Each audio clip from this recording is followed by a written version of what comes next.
হরে কৃষ্ণ। আজ আমি একটা শাক ভর্তা করব। আর শাকটাকে আমি বাছে ধুয়ে নিচ্ছি, নিয়ে এখন কেটে নেব।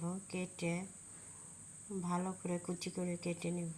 কেটে নিয়ে কাটার পরে তারপরে একটা কড়াইয়ে একটু কালিজিরা একটু কাঁচামরিচ ভেজে নেব।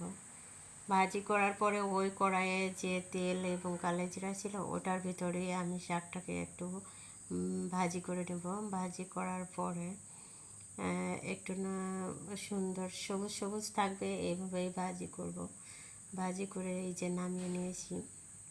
নামার পরে কালো জিরা এবং কাঁচামরিচটা ভালো করে বেটে তার মধ্যে শাকটা দিয়ে দেব। শাকটা দিয়ে ভালো করে বেটে বাটা হয়ে গেলে নামিয়ে নিব।